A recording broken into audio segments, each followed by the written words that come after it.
Toda honra e toda glória ao Senhor Jesus, a graça e a paz do Senhor. Estamos aqui, né? Olha aí que bancada bonita, né? Vamos nos apresentar aqui, eu, pastor Atlas Lopes, com vocês, fazendo esse podcast aqui, para que nós possamos descobrir o que o Senhor quer de nós neste novo tempo, né? O tema de hoje é o desafio de formar discípulos verdadeiros em um mundo pós-moderno. Então vamos começar aqui, vamos nos apresentando e já falando um pouco do que esperar desses minutos. Vamos começar aqui.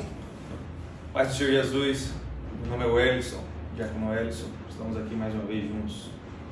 Amém. Graça e paz seja com todos, aqui é o presbítero Samuel, estamos aqui com todos, em nome de Jesus. Pastor Atlas Lopes, com vocês, aqui na IADEMEC, Rua 14, quadra D, lote 22, Vila Isaura. Pai do Senhor, aqui é a missionária Bianca, seja bem-vindo desse podcast, estamos juntos. Paz do Senhor, Diácono Elias. Gente, um assunto maravilhoso que nós vamos discutir aqui e temos outros enormes a serem discutidos também. Contamos com todos, é um prazer sempre estar aqui. Pai do Senhor, boa tarde. Pastor Robson da Hora, estamos aqui juntos para falarmos desse assunto tão polêmico e necessário para as datas presentes, para as nossas vidas e para os jovens também.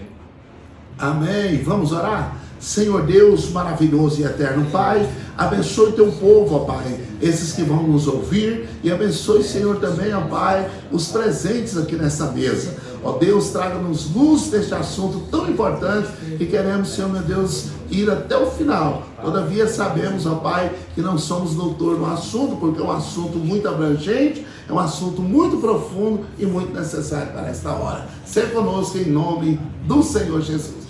Pois bem, meus amados, olha aqui a introdução a esse assunto tão importante, o pós-modernismo, né? O que vem a ser o pós-modernismo? O pós-modernismo é um movimento de natureza filosófica, caracterizado por desconstrução e desvencilhamento das estruturas. Essa corrente impactou significativamente as artes, a educação e as expressões religiosas, e a investigação científica e toda a cultura ocidental de forma multifacetada. Então o que nós podemos entender? Que houve o modernismo e o iluminismo, e agora estamos no pós-modernismo, né? E aí as pessoas estão querendo fazer a parte de Deus, as pessoas estão querendo ser Deus, alguns, né, que nós vamos ver aqui no decorrer do nosso trabalho, que alguns querem totalmente tirar Deus de cena, mas nós sabemos, nós somos cristãos e sabemos que Deus não sai de cena hora nenhuma, né? E alguns de vocês, o que tem a dizer? Temos alguém já aqui participante para dar alguma das suas ideias sobre essa questão, o pós-modernismo? Pós-modernismo, pastor. Estava vendo aqui, ele teve uma ênfase muito forte a partir da década de 60, né? Foi trabalhado essa ideia da filosofia, e a gente vê os efeitos, porque é aquela questão, a gente planta uma coisa e colhe com o tempo. E hoje a gente vê a cabeça das pessoas muito mudadas, né, que envolve questão de política, essa parte toda, as pessoas com a dificuldade de entender o lugar dela como ser humano e a parte que compete a Deus. Aí esse conflito, alguns abandonam Deus total e outros entendem que Deus é para suprir alguma coisa e que eles imaginam que é o correto, não dando espaço de verdade para Deus. É onde a gente encontra essa dificuldade e essas coisas que surgem, né, nos dias de hoje, tem mexido aí na estrutura da sociedade. Muito bem, muito bem. E a sociedade a qual nós vivemos, né, nós somos responsáveis por elas. Nós somos uma igreja em movimento e em crescimento. Mas alguém quer colocar aí a sua ideia nessa questão? Porque aqui, ó, nós estamos em um desafio imenso, né? Porque mexe com a cultura, mexe com tudo dentro de nós. Amém? Mais alguém? Fazer uma colocação? O pós-modernismo é um movimento que surgiu a partir da segunda metade do século XX. O pós-modernismo é um movimento de natureza filosófica caracterizada por desconstrução e desvencilhamento estrutural. O que é isso? ficar livre, tornar-se liberto ou solto. Essa corrente impactou significativamente as artes, educação, as expressões religiosas e investigações científicas de toda a cultura ocidental ou de forma multifacetada. O que é isso? Diferentes faces, ângulos e lados, antes que compreenderam acerca do desafio e tempo. Olha aí, essa é a posição do presbítero Samuel, né? Trazendo aí mais profundidade, mais luz, né? No nosso discurso. Então, antes de compreendermos acerca dos desafios deste tempo, que são muitos, né? É necessário definir este pensamento e traçar brevemente o seu desenvolvimento histórico. O pós-modernismo, como indica o seu prefixo, é um movimento reacionário ao modernismo, né? Porque teve o modernismo e agora estamos já vivendo, a igreja cristã está vivendo o pós-modernismo, né?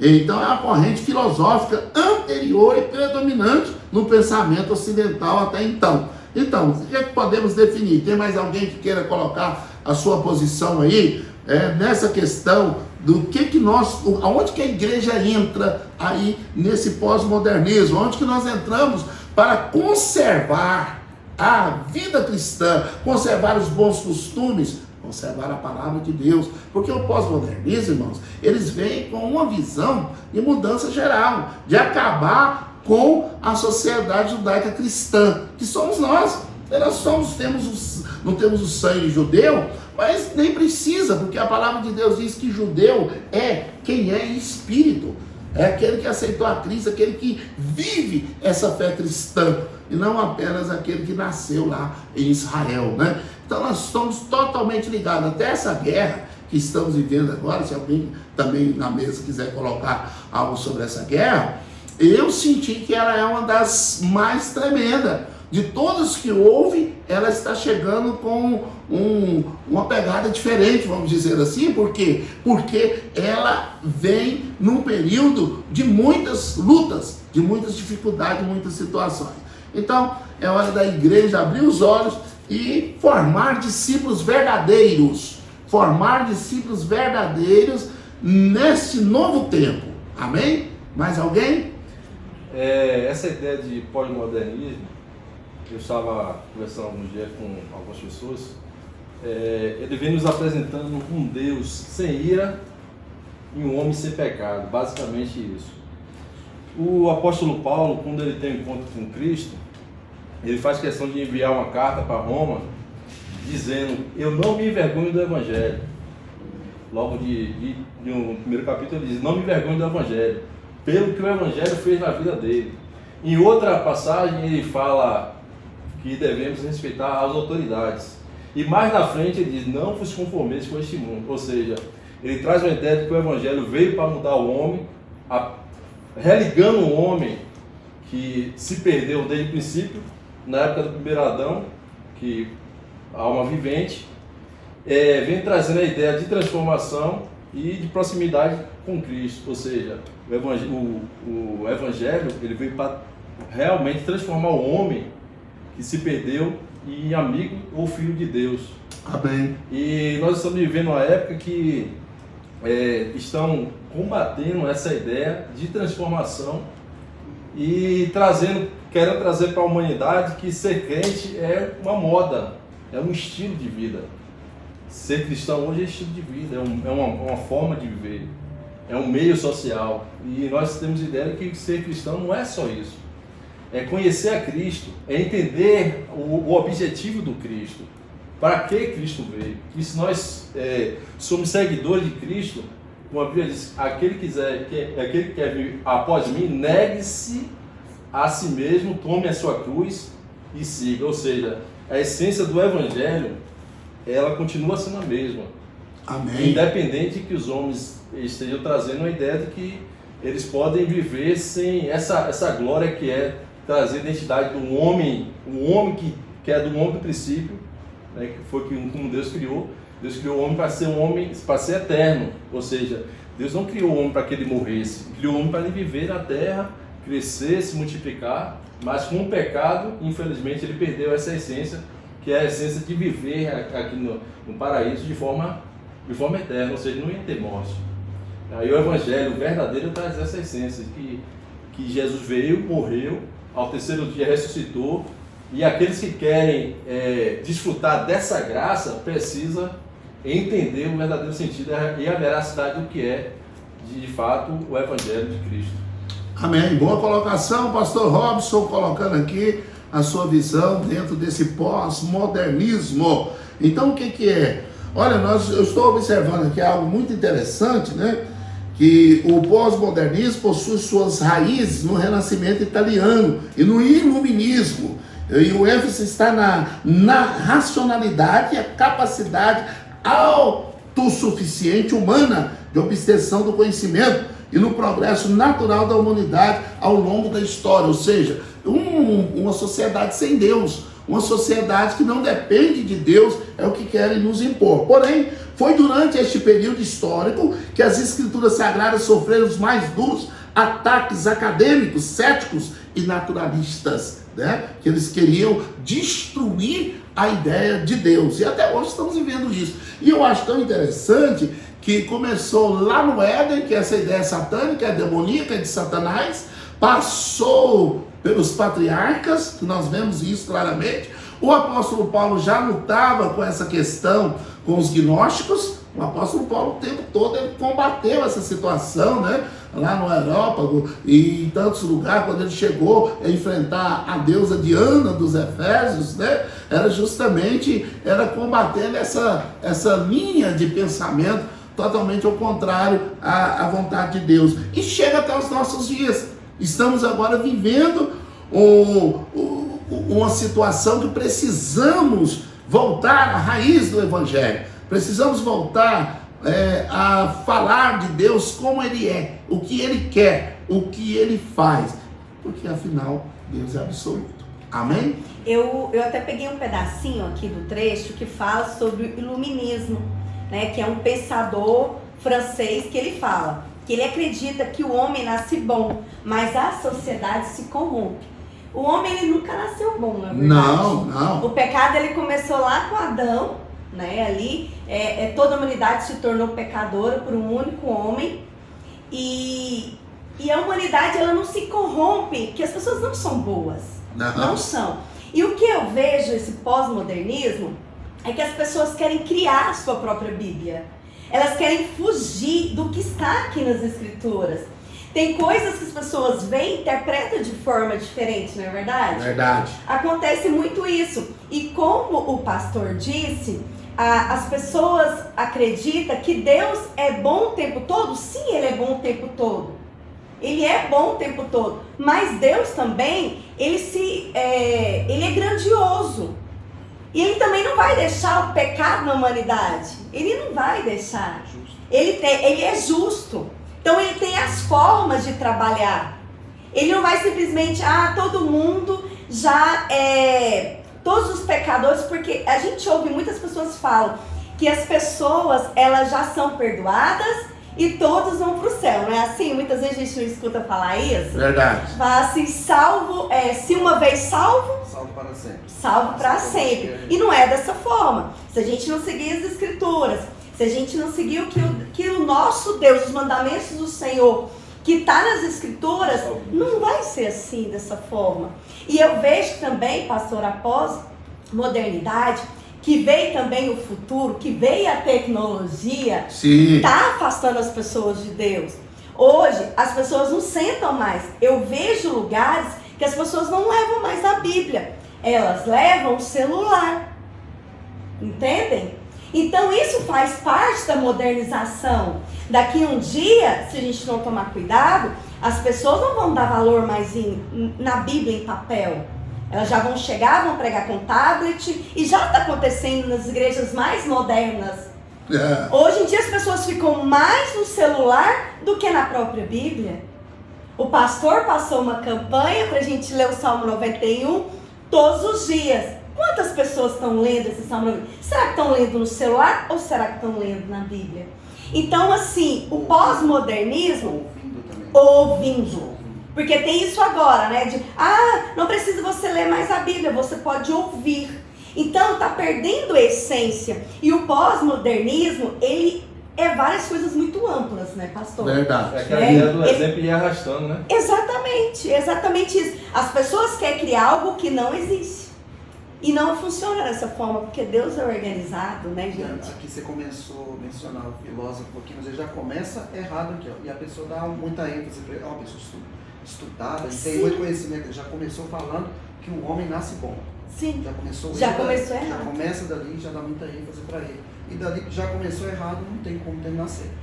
Então, Exatamente. Ele estava falando aqui sobre o 1600, né? Que ele falou? não, década de 60. Década de 60. Que teve um que ficou mais forte, mais intenso. Teve o evangelho em si, ele começa na Ásia, aí se expande, ele alcança a Europa. Acho que na época no início do século XVII, teve uma guerra chamada a Guerra dos 30 Anos, onde poderosos da Igreja Católica dominaram o reino, e aí os protestantes começaram a ser excluídos.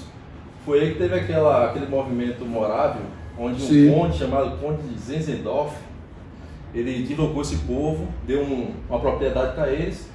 Só que nesse deslocamento tinha muita gente que tinha muitas ideias, cada um com sua ideologia. E aí esse povo começou, todo domingo quando tinha um culto, eles iam um na casa do outro dizendo que a maneira que eles estavam pregando era errada.